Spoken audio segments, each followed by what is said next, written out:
Hi, this is Jody. Welcome to Northern Country Creations, and welcome back to my channel.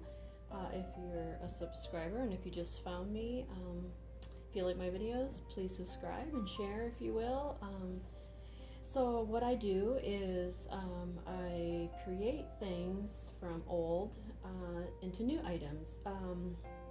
Most of my items are decor items, furniture type items, and then I also do vintage journals where I take old books and turn them into new type journals. So I originally started out doing the decor and refurnishing furniture. So today I'm going to show you, this is a kind of like a jewelry box. I found it at a thrift store, and it is the perfect size for basically like baby wipes. So if you don't want your baby wipes sitting out, in its original container or the refillables, and a lot of those are just plastic and they don't pull out very well, but you want something to, show it or hide it.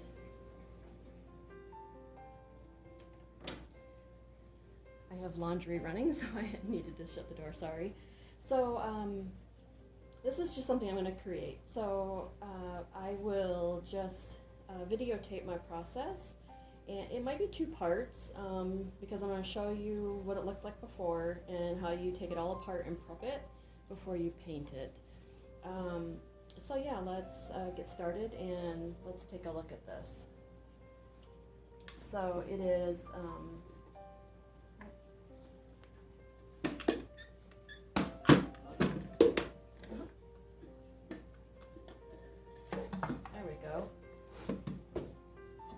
so this is in here, so it came unglued. So so it's like this, got a handle, and then it is got the velvet lining. So let's prepare it. So obviously we take out this part. It wasn't glued in very well. Now we're going to undo the handle, and I always just use a Leatherman's, which is it's like an all-in-one tool. So let's take this apart and we'll prep it. And I'll probably fast forward through all of this.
Okay, so now that we've got it all cleaned out, all of the hardware is off.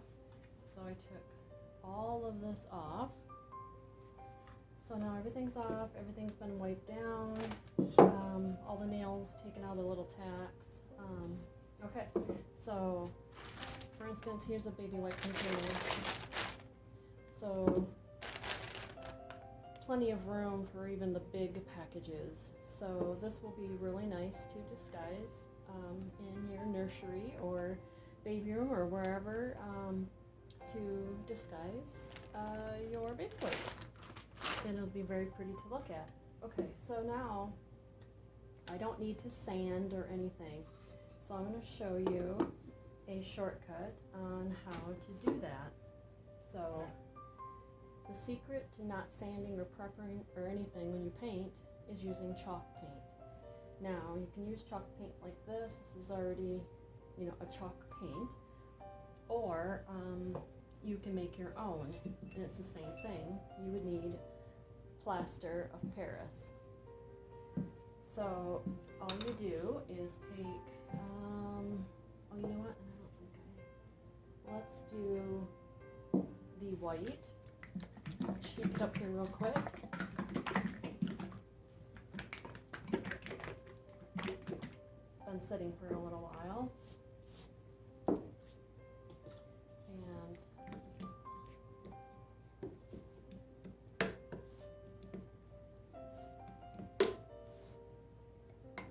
okay, so I'm going to make this like a farmhouse style.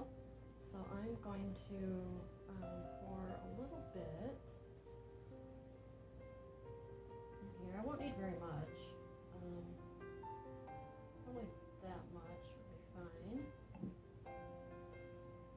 fine.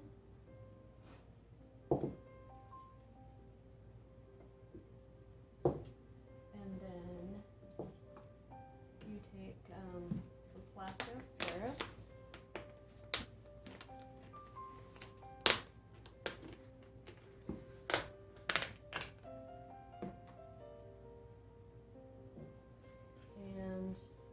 For just this little bit, I will use about, this is 1 tablespoon, so I'll use 1 tablespoon, and then I'm just going to go put a little bit of water in it. I'll be right back. Okay, so I put a little bit of water in here, maybe a couple tablespoons. So then you want to stir it really good to get the plaster of Paris, you know, mixed in really good and kind of melt the powder of it. And you'll see it'll be nice creamy texture.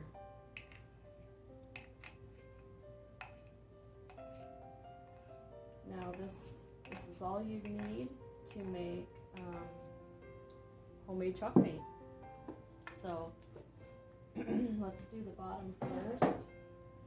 So then just paint it on and you can do how many ever layers that you want.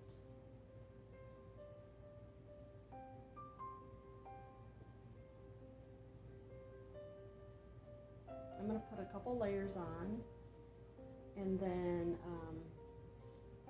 I will de-stress it because I like the de-stressed look.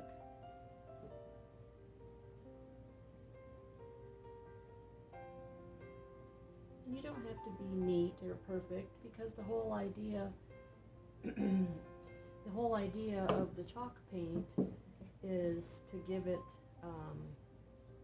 you know, a distressed look.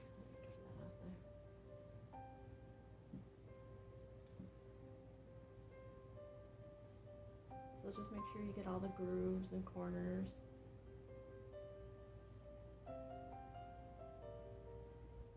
And then when it's all done, I will show you how to, make sure I'm in frame here, and then I will show you how to seal it so that your finish stays really nice and solid and durable for use.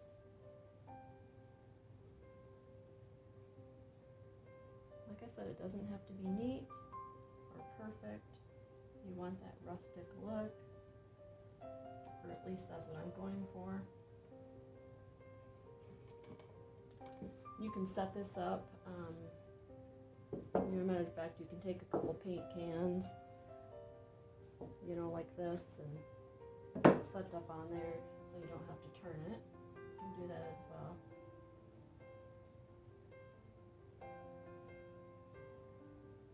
Okay, get the cracks in there. And it's okay if it shows through. It's totally fine. And then go around and do your top edge.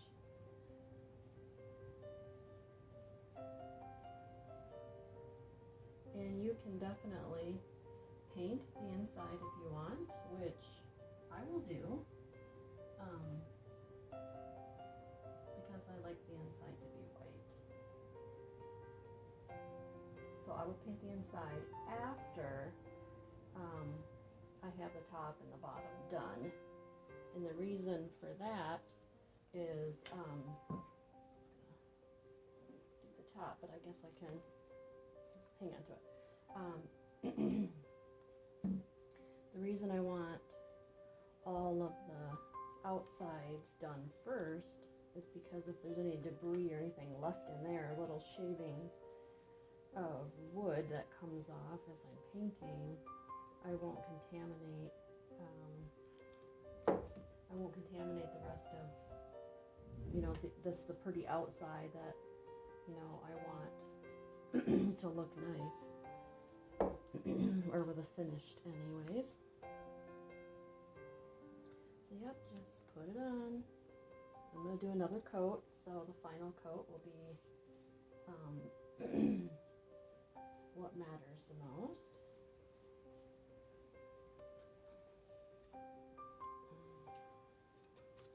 Like I said, I wanted to stress it, so turn it around here, get all these angles. This is a very easy project you can do at home in a few hours, I mean, except for the time that it takes to dry.